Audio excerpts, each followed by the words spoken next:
The massive screens across 15,000 worlds flickered to life simultaneously. In cantinas on remote mining asteroids, in the grand halls of alien palaces, in the cramped quarters of cargo ships drifting through deep space, billions of eyes turned toward the broadcast from Nexus Prime. The Vorthok Empire's capital world gleamed like a jewel against the black void, its crystalline spires reaching toward the stars. But today, those beautiful towers served as the backdrop for something dark and terrible. Min-R felt the cold metal shackles cutting into her wrists as the guards forced her onto the execution platform. The 19-year-old human looked impossibly small against the towering alien architecture that surrounded her. Her simple brown clothing stood out starkly against the gleaming purple and gold of Vorthok's ceremonial decorations. She had been born on Terra, in the quiet mountain valleys where humans still grew real food and children played in actual sunlight. 3 years ago, she had volunteered for the Colonial Engineering program, believing she could help her people build better lives among the stars. Instead, she had discovered something that would change everything. The crowd below roared with approval as Supreme Overlord Krekstar stepped forward. The alien leader stood nearly 3 meters tall, his 4 arms ending in razor-sharp claws. His skin was the color of dried blood, marked with the ritual scars that showed his rank. 2 rows of gleaming teeth filled his massive jaw. Citizens of the Empire, his voice boomed through speakers that carried his words to every corner of known space. Today, we demonstrate what happens to those who dare challenge our authority. Mina had spent 8 months in the Empire's deepest prison. They had captured her on the mining world of Kepler-7, where she had been working on communication systems for the human settlers. What they called her crime was developing quantum arrays that could send messages faster than their surveillance networks could intercept them, but that was not her real crime. Her real crime was discovering something the Empire had kept hidden for 200 years.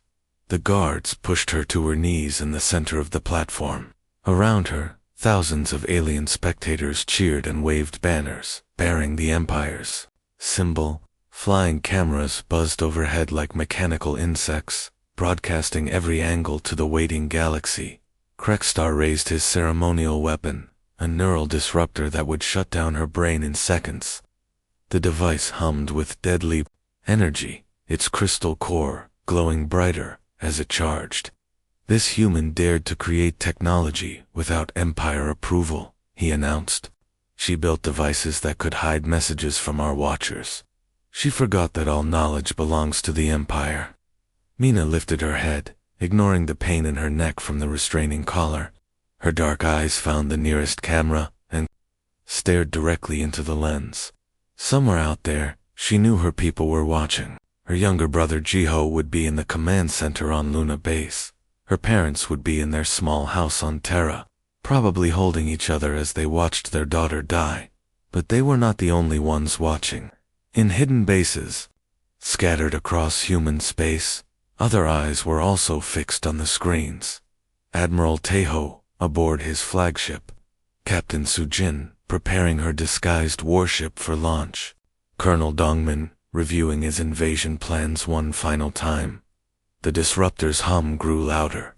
Krekstar's 4 eyes gleamed with satisfaction as he prepared to fire. Min-Ah took a deep breath.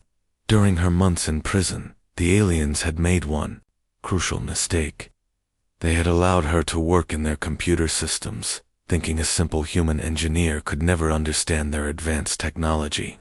They had been wrong. She had mapped everything, every military base, every supply depot, every weakness in their seemingly invincible empire. And now, with the quantum transmitter hidden in her tooth, she was about to share that information with every human settlement in the galaxy. "Tell my people," she whispered, her voice barely audible but picked up by the sensitive microphones, "that Jin Wu sends his regards." The alien crowd fell silent for a moment, confused by her words. They did not know that Jin Wu had been the codename for humanity's greatest intelligence operation. They did not know that for 50 years, Humans had been infiltrating their society, learning their secrets, preparing for this moment. Krekstar squeezed the trigger. The neural disruptor fired its beam of crackling energy. Minna's body jerked once and then crumpled to the platform like a broken doll. The alien crowd erupted in cheers, their voices combining into a roar that shook the crystalline towers of Nexus Prime. But, in the 0.7 seconds before the disruptor beam reached her brain, Mina had done something that would bring their empire crashing down. The quantum transmitter had sent its final message, carrying not just her love for her family, but the complete military plans of the most powerful force in the galaxy. The 47-minute countdown to the fall of the Vorthok Empire had begun, though no one in that cheering crowd knew it yet. The U's silent thunder drifted quietly in the shadow of a dead moon, looking like just another salvage ship hunting for scrap metal. Its hull was painted with fake rust stains and deliberately damaged sections that made it appear barely space-worthy. But beneath that disguise lay the most advanced warship humanity had ever built. Admiral Tejo sat in his command chair, watching the execution broadcast on the main screen. His face showed no emotion as Minna spoke her final words and collapsed on the alien platform, but inside, his heart burned with cold fury. The moment her body hit the ground, his neural implant chimed softly. Data began flowing directly into his brain through the quantum link that Minna had died to activate. What he saw made his hands clench into fists. Every Vorthok military base in the galaxy, every weapons factory, every command post, every supply route. Minna had not just been a prisoner for 8 months. She had been the greatest spy in human history. Sir Kungman called from his station near the communications array. The young officer's voice was tight with excitement. We're getting confirmations from all sectors. Colony ships, mining operations, trade stations. Everyone got the package. Tejo stood up slowly, his joints creaking after decades of military service. At 65, he had been fighting the Empire longer than Mina had been alive. He had watched them destroy human settlements, enslave entire populations, and crush anyone who dared to resist their rule. But they had made one fatal mistake. They had underestimated humanity's patience. Send the activation code to all fleet commanders, he ordered. Operation Haymaker is now active. 47 minutes from ... mark. Across the bridge, officers began working at their stations with practiced efficiency. Warning lights flashed as the silent thunder's true nature began to reveal itself. Armor plates slid away to expose weapon systems. Fake cargo pods separated to reveal fighter squadrons. The ship's fusion reactor ramped up to full power in the Kepler system. Captain Sujin received the signal aboard her vessel, the Peaceful Trader. For 15 years, she had been running supplies between human colonies, playing the role of a simple merchant. The Vorthok inspectors, who regularly searched her ship, never suspected that her cargo holds could transform in minutes. She pressed a hidden button on her chair. Mechanical systems whirred to life as the ship reconfigured itself. What had looked like storage containers folded away to reveal missile launchers. The ship's communications array extended to its full size, revealing technology decades ahead of anything the Empire possessed. All hands, prepare for combat operations, she announced over the ship's intercom. This is what we've been training for, on the agricultural world of Haven 3. Colonel Dongman was inspecting the wheat fields when his wrist communicator buzzed. To any watching aliens, he looked like a simple farm supervisor checking on the harvest. They did not know, he commanded, the largest underground military force in this sector of space.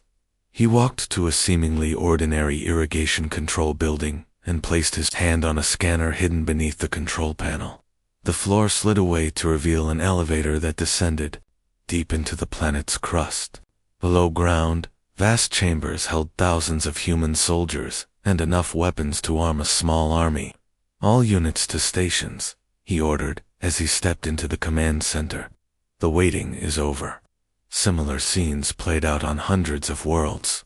On Titan Base, miners put down their tools and walked to hidden weapon caches. On the space station orbiting Proxima 7, dock workers revealed themselves as trained soldiers. On the luxury resort world of Paradise Falls, hotel staff accessed secret armories hidden behind false walls. The greatest deception in galactic history was coming to an end. For 50 years, humanity had played a careful game. They had allowed the Empire to believe that humans were weak, struggling to survive on a few scattered colonies. They had acted grateful when the aliens allowed them to mine asteroids or grow food on marginal worlds. They had bowed their heads and accepted their place as second-class citizens. But the truth was far different. Humanity had been building the largest intelligence network the galaxy had ever seen. Every human settlement was a military base in disguise. Every merchant ship was a warship waiting to reveal itself.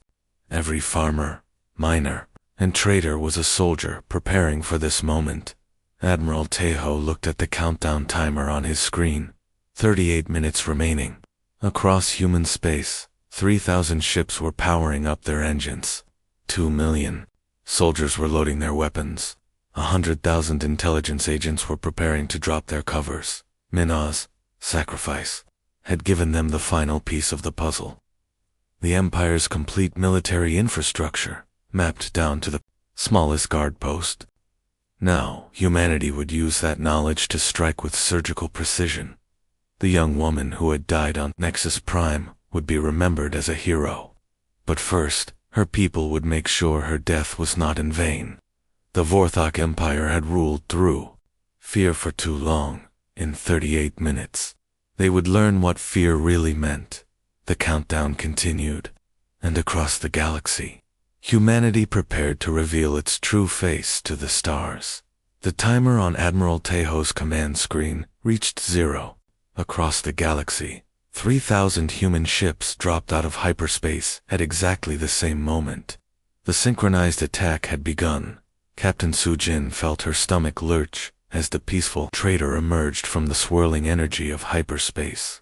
Directly above Terminus 7, below her, the planet's surface gleamed with the lights of the Vorthok Naval Academy, where the Empire trained its most elite officers. All weapons charged and ready, her gunner reported. The man had spent 15 years pretending to be a simple cargo handler. In reality, he was one of humanity's best military marksmen. Remember, Sujin announced over the ship's communication system, "No civilian targets. We are not like them. Military installations only." She pressed the firing button. The peaceful trader's hidden weapons opened up with devastating force. Plasma cannons that had been disguised as cargo cranes sent streams of deadly energy toward the academy below. The massive training complex, which had stood for 300 years, collapsed into burning rubble in less than 30 seconds, around Terminus 7's orbit. Other human ships were doing the same thing. What the Vorthok had thought were harmless merchant vessels and mining ships revealed their true nature. Weapon systems emerged from hidden compartments. Military-grade shields powered up. Fighter squadrons launched from bays that had looked like storage areas. The planet's defense fleet tried to respond, but they were completely unprepared. Their early warning systems had detected the human ships only seconds before they opened fire. By the time the Vorthok commanders realized what was happening, half their forces were already destroyed. On the fortress world of Grimhold, Colonel Dungman led his assault team through the underground tunnels they had spent years secretly mapping. His soldiers moved like ghosts through the Vorthok military base, knowing exactly where every guard would be stationed. For 3 years, these men and women had worked as contract laborers, helping to build new sections of the base. They had smiled and nodded when the alien officers gave them orders. They had acted grateful for the opportunity to work for the mighty Empire. But every day, they had been memorizing floor plans, security codes, and patrol schedules. "Team Alpha, take the command," Center Dungman whispered into his communicator. "Team Beta, disable their communications. Team Gamma, secure the armory. His soldiers moved with perfect coordination. They had trained for this moment in hidden facilities deep beneath the planet's surface. Every movement had been practiced 1,000 times. The Vorthok guards barely had time to sound an alarm before they were overwhelmed. Within 10 minutes, the most heavily defended military installation in this sector of space was under human control. Similar attacks were happening across 1,000 worlds. On Nexus 4, human tourists revealed hidden weapons and captured the Empire's main intelligence headquarters. On Draconis Prime, construction workers who had been building new spaceports turned their equipment into weapons and seized control of the orbital defense platforms. The most devastating attack of all happened at the Empire's Central Command Station, orbiting the gas giant Vorthok Major. Admiral Hyjin had been working there as a translator for 12 years, helping alien officers communicate with human workers. Every day, she had walked through the most secure areas of the station, carrying messages and filing reports. What the aliens did not know was that she had been photographing everything with devices hidden in her clothing. Every security code, every system layout, every weakness in their defenses. When the attack began, she was ready. The explosives she had hidden throughout the station detonated simultaneously, crippling the Empire's ability to coordinate their response. In minutes, the communication hub that controlled 15,000 star systems went dark. Supreme Overlord Krekstar stood in his throne room on Nexus Prime, staring at the reports flooding in from across his empire. Every screen showed the same thing: human attacks succeeding beyond belief, military bases destroyed, command centers captured, defense fleets eliminated. How is this possible? He roared at his cowering advisors. They are primitives. They barely have a few hundred worlds. But even as he spoke, more reports arrived. The humans were not just attacking randomly. They knew exactly where to strike for maximum effect. They had detailed knowledge of every installation, every weakness, every secret. His communication officer turned toward him with terror in his 4 eyes. "My lord, we have lost contact with over 60% of our military commands. The humans are using some kind of instantaneous communication system. They are coordinating attacks across the entire galaxy in real time." Krekstar felt his blood turn cold. Instantaneous communication across galactic distances was supposed to be impossible. Even the Empire's most advanced technology required hours to send messages between distant star systems. But somehow, the humans had achieved what the Empire's greatest scientists had said could never be done. The young woman they had executed had not just been an engineer. She had been a genius who had unlocked secrets that changed everything. As he watched his empire burn on 1,000 different screens, Krekstar began to understand the truth. Humanity had never been weak. They had been hiding their strength, waiting for the right moment to strike. That moment had come, and the Vorthok Empire was paying the price for their cruelty. Supreme Overlord Krekstar stood in his golden throne room, watching his empire die on the massive viewing screens that covered the walls. Each display showed another human victory, another Vorthok defeat. His 4 hands shook as he tried to access what remained of his military command network. The numbers were impossible to believe. 97% of his forces had been destroyed or captured in less than 2 hours. Fleets that had taken centuries to build were now floating debris in space. Military bases that had never been conquered lay in ruins. "How?" he whispered to the few advisors who remained in the throne room. Most had fled when the reports started coming in. How did they do this? His chief military advisor, a scarred veteran named Vaxel, could only shake his head in confusion. "My lord, they knew everything. Every patrol route, every security code, every weakness. It was as if they had been planning this for decades." Krekstar turned toward his personal guard captain, the one person he had always trusted completely. Hyensu had served at his side for 15 years, protecting him from assassins and rebels. The alien had been completely loyal, never questioning orders, never showing any sign of disloyalty. At least you remain faithful, Crextar said, reaching out to place a hand on his guard's shoulder.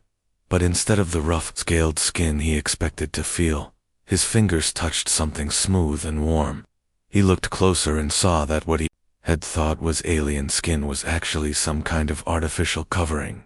Hyansu smiled and reached up to his neck. With a soft click, he removed a small device that had been hidden beneath his uniform collar. Immediately, his appearance began to change. The alien features melted away like water, revealing a completely different face underneath. The face was human. "We've been here all along," Hyansu said calmly, his voice now carrying a slight accent that Crextar had never heard before. "In your palaces, your factories, your shipyards, your government. You thought you had conquered us, but we were studying you." Crextar staggered backward, his mind struggling to process what he was seeing. "Impossible.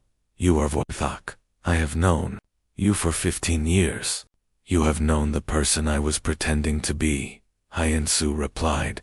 "My real name is Captain Park, Hyansu of Human Intelligence Division.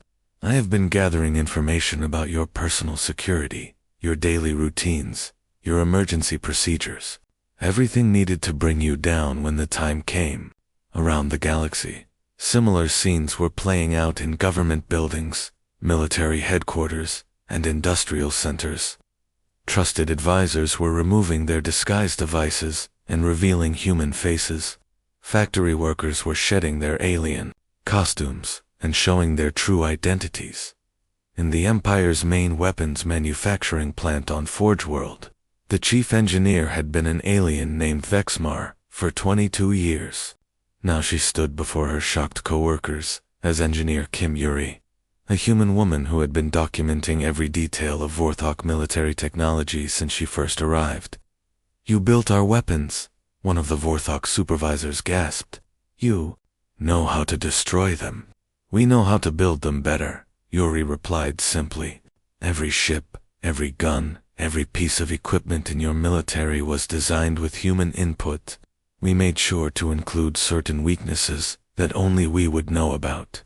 On the agricultural world of Green Valley, the minister who had advised on food production policy for 2 decades removed his disguise to reveal another human face.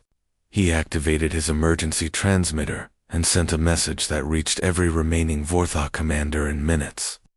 "This is Agricultural Minister Choi Minho," he announced. "For 20 years, I have had access to the locations of every food production facility, every water treatment plant, every power generator in the Empire. I am transmitting these coordinates now, not so we can destroy them, but so you understand that we could have ended your civilization at any time." The message included detailed maps of infrastructure that the Empire had thought was completely secret. Mining operations that produced rare metals for their technology. Power plants that supplied energy to their greatest cities. Communication relays that connected their most distant worlds. All of it had been mapped, studied, and catalogued by humans who had spent decades pretending to be loyal aliens. Crextar collapsed into his throne as the full scope of the deception became clear. The humans had not just been hiding among his people. They had been running his empire from the inside, learning every secret, documenting every weakness, preparing for this moment. "Why?" he asked Hyansu. "Why wait so long? You could have destroyed us years ago." The human captain's expression grew sad. "Because we hoped you would change. We hoped you would stop enslaving other species, stop destroying worlds, stop executing young women for the crime of being intelligent. We gave you 50 years to become better than you were."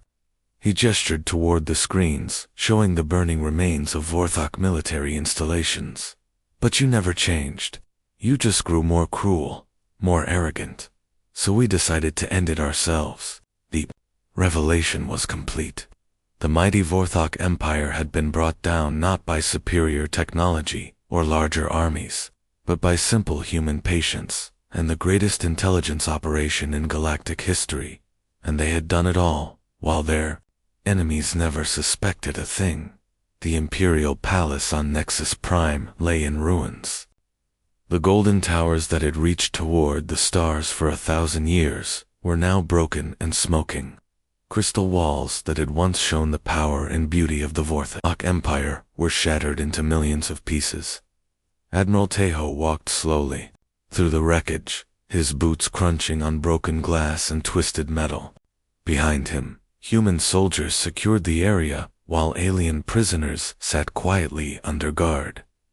The fighting was over. The great Vorthok Empire had fallen in less than 3 hours. At the center of what had once been the throne room, Supreme Overlord Krexstar knelt in surrender.